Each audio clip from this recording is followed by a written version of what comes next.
So today I want to go over something I guess I'm a little bit too passionate about. When I go over tools like this, Dead Camping DL30, and I talk about how great the nut driver is and the 1/4-inch bit driver, inevitably someone comes along and talks about, well, if you're using tools for HVAC or whatever, you should usually just leave the multi-tools in the work van in your desk and use the real tool for the job.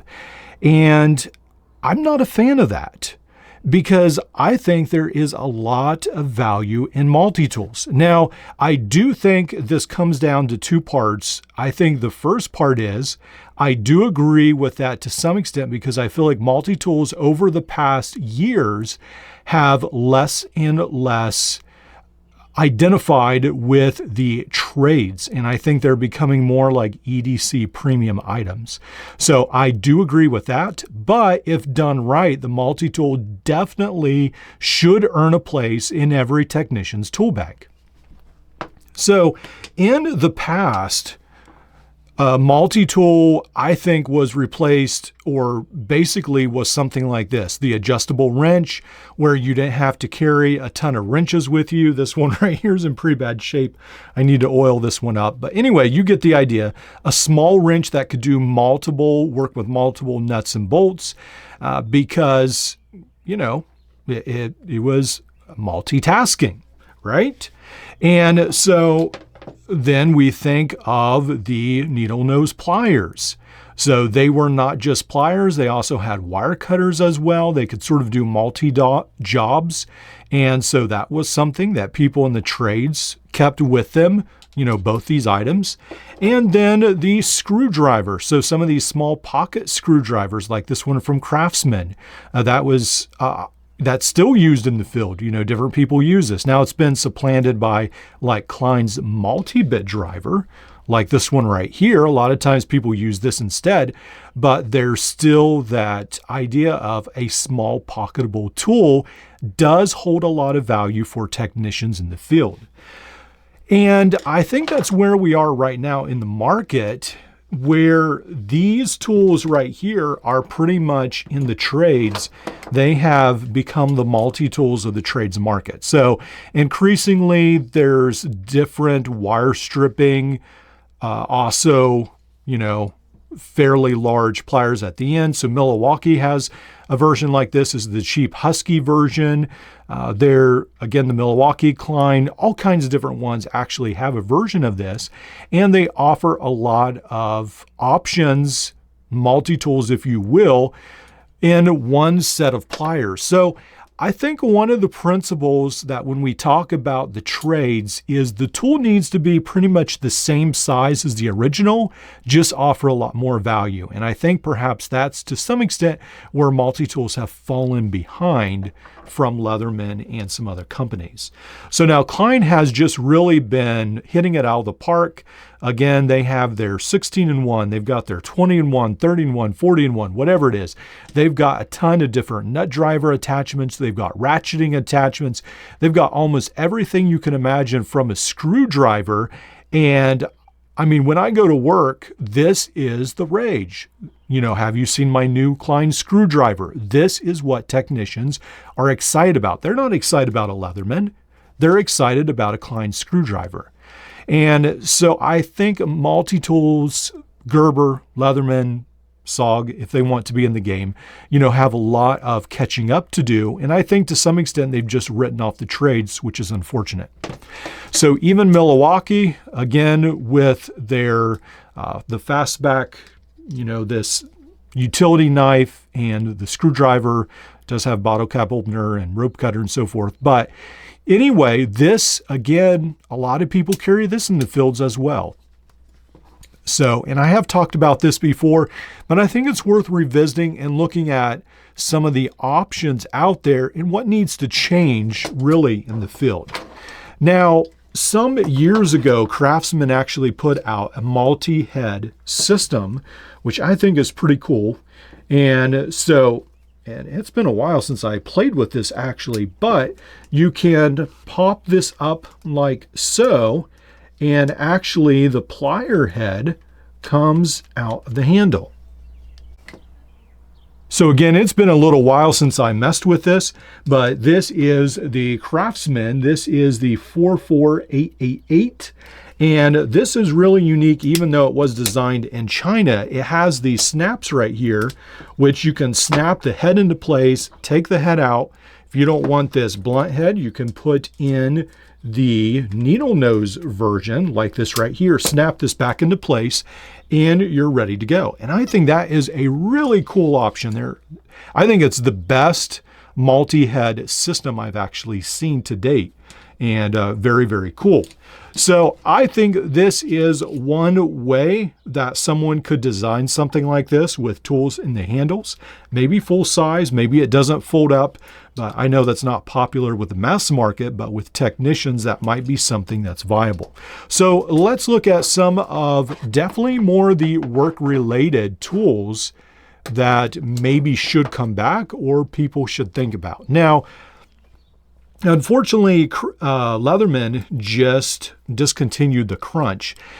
So with the Leatherman crunch and these vice grip pliers, I think that was a very good option for a bunch of people in different situations. So a lot of people would have used these vice grips in their daily life, and vice grip they do make a 4-inch version. And so this one right here, again, it folds into a very small, very, very small footprint, but you get all these tools in the handle, plus you get a very minimalist tool. So I think the crunch offered basically a lot more than a 4-inch vice grip would give you, and that's why it was successful for a long time. Unfortunately, this is no longer with us, and Irwin does make a vice grip multi-tool, but it's not near like the crunch is, unfortunately. Now, another tool that was with us for a limited period of time was the Schrade ST5E, I believe it is. Now, this is the Craftsman variant because Schrade made some for Craftsman.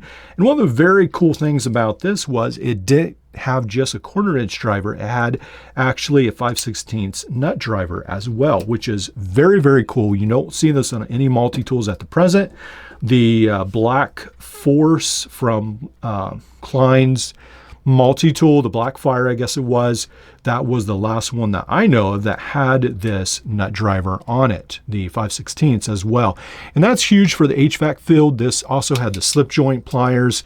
So this again offered a lot more value because it was a screwdriver, nut driver, and slip joint pliers with knife, and some other tools all in one. So again, you had essentially the same size as perhaps a plier you would carry in your pocket, but with just a lot more tools.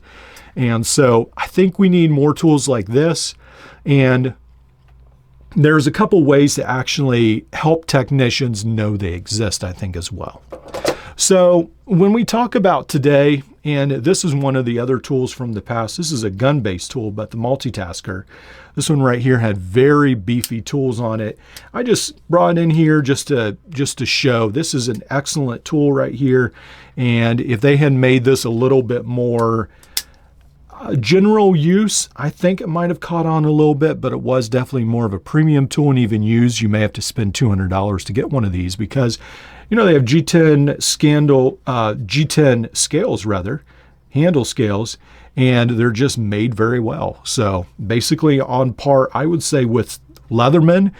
Definitely, you know, some of Leatherman's lower end tools, and very, very cool. All right, so when we talk about today, what's the popular multi-tools on the market? Well, the Leatherman Arc is popular right now, and it's in that 4-inch to 4.25-inch frame size, which is very popular with a lot of people. It's got the MagnaCut steel blade, and so a lot of people are very in love with this because this is a great EDC tool. Now, is this a great technician's tool? I would argue it's not. It is for some people in very light duty technicians, you know, just for cutting open boxes and stuff like that. Yes, it could be very valuable for that. But when we look at Leatherman's proprietary bit system, that just doesn't work with a lot of the fasteners that technicians deal with on a daily basis, unless, again, you're in a very light duty construction field. And then, as some people have mentioned, the magnetic architecture could create problems. So for a lot of technicians, the arc isn't that exciting. It is after you leave the workplace, but not for the workplace. And again, I think there should be more focus on multi-tools for the workplace. Now, next tool, surprisingly, came out with this small 4mm bit driver. And this one is cool right here because it is a battery operated screwdriver, plus you have the pliers right here, plus you have these outside opening tools, like you have the knife, you have the scissors, and then some other screwdrivers, can opener, and so forth. So now this is the next tool, Gemini. It does offer a lot of value. So this is more where I think the multi-tool market, I would like to see some of these maybe premium offerings, you could say, because they won't get the sales that the Arc will, because this is where the market's at, is this general purpose right now. That's where the multi-tool market is at, around that 4-inch frame size. But I think the Gemini definitely earns a place with some like computer specialists. They would find this, I think, very, very good to use with taking apart laptops and so forth, tablets, phones, maybe. So I think this definitely is sort of where I'm thinking we should have more tools at. Now, another tool that really came out, and I think it's very valuable, is the Gerber Dual Force. And I'm sort of taking another look at the Dual Force. I think it's better than maybe I thought. And I even want to mod this to sort of fit the work environments I work at, and I think it may be a very valuable platform. Again, with this outside corner edge bit driver, I think that's extremely valuable. You have, again, all these outside opening tools, really great frame, really good set of slip joint pliers right here for a lot of people. So I think, again, this is basically a poster child of what I'm looking at. Now, the Klein tried to make a multi-tool, and it didn't turn out too well, but this is the multi-tool version that actually is for sale now on AliExpress. And what is so great about this is it has one of the toughest plier heads on the market right now that you can get. And I would really encourage you to pick this up just for the plier head. It's around $15. The tools in here are not good. So that's, I think, what really killed this tool. You've got a gigantic knife. I mean, it's okay, but it's nothing that special. The ergonomics about the handle, like it has this giant set of tweezers.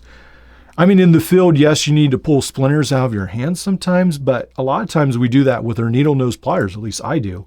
So it has this giant set of tweezers that don't even seem that great. And then it's got some non-locking tools. It's got a huge Phillips driver and this huge driver, but again, they don't even lock. And it should have a lot of empty tool slots right here in the tool frame as well. Should have just had a large nut driver, screwdriver, something like this right here, because you actually would have had space to fit a really nice large driver here. But anyway, they didn't. So I think a lot of missed opportunities. But the plier head alone, I think, is worth that $15 for the whole tool. So keep that in mind. And again, that's what more I'm looking at. I think we need a couple, maybe micro brands, because Leatherman, Gerber, SOG aren't interested in this market. Besides, well, the Dual Force is. So Gerber's done the best job of all of them. But perhaps some micro brands should come out and really try to roll out some tools. Now, the Leatherman Surge is, for most people, the all-around tool that strikes the most chords with technicians. Again, you have the beefier set of pliers, you've got the large knife, you've got the saw, the serrated blade, the T-shank adapter, just all these options, the large set of scissors. But again, I feel like the Surge is hampered by the proprietary bit driver, and that's the unfortunate part in it. So when it comes down to what multi-tools should technicians use, I think a lot of it comes down to price, and the Leatherman Surge at this point is pricing technicians out of the market at $150. I think a lot of technicians, they're already leery of multi-tools. They don't see them as viable tool options. So you can buy a Klein for $30, or you can buy a Leatherman Surge for $150. Well, most people are going to go for the Klein. Or you can just, grab one of these for $20, $30. So a lot cheaper options. The Leatherman Surge is pricing out the market. Now the Gerber Dual Force, I think, is doing better because, it goes on sale, I think $50 last year. They had a huge sale on it. So definitely it's doing better, maybe $77 right now on Amazon. So I think a lot more technicians will be, they'll be open to this a little bit more because of the price. Also, I think traditional concepts, multi-tools, have not been seen as great options for technicians, for those in the construction field. So I think there's some bias there. And then ergonomics. So again, the Klein bed driver is very easy to use. It's got this really comfortable rubber handle. The Milwaukee Fastback as well, very comfortable. And sometimes perhaps people have to get used to using the multi-tools, and some of them are not extremely comfortable as well. And then it comes down to tool brands. Klein, Milwaukee are very established. They've been around for a while. A lot of people trust them. And then perhaps the biggest thing is there's a lack of marketing. So I feel like when tool trucks roll around, when you go to supply stores, I don't see multi-tools at supply stores. I go to supply stores once, twice, 3 times a week. I go to a place that redoes motors for the commercial HVAC that I'm in. They have a whole wall of Milwaukee tools, and there's no multi-tools here. So there's these, and maybe there's some Milwaukee versions of these, but there's no multi-tools. I go to another HVAC supply store, again, no multi-tools that I see. So I really wish there would be a push at marketing. I know it might be expensive, it might not turn out, but I would love to see more multi-tools really aimed at the trades market and a push towards that. So is there hope for the trades? Well, I think there is. I think in the future there could be a multi-tool market because a lot of people, whether they be plumbers, carpenters, HVAC electricians, are open to trying new things with flashlights. And so I think that could translate into other tools as well. So I think it takes time. But again, the standard, these huge flashlights like this right here, I'm seeing a lot more of people buy their own flashlights. Again, they're picking them up a lot of times at a hardware store, at Home Depot, something like that. But again, I do see more and more people open to buying new things. So I think things like the Gerber Dual Force definitely have a shot. I think this is one of the best trade-specific multi-tools on the market, even though it's a little bit more general, but I think a lot of people like the slip joint pliers. Excellent job by Gerber. I think Gerber is doing one of the best jobs at the moment. Leatherman could have been doing the best job, again, with their crunch, but again, that's been discontinued. I still think Leatherman has the biggest share of the trades multi-tool market with their Surge and some of the Super Tool 300 and so forth. But I think they're getting away from that tool specific market. So I hope in the next years we'll see more of a shift in the market, maybe something from Milwaukee, Klein, some of the other multi-tool brands, perhaps that are more multi-tool centered. Again, Irwin does have a vice grip version, but it's pretty bad. And I think that's what happens for a lot of the trades. A multi-tool comes out, but it's not good, just like the Klein. Plier head's great, but the rest isn't. And so there really needs to be more tools like the Gerber Dual Force where the whole tool is good. And I hope to see that in the future.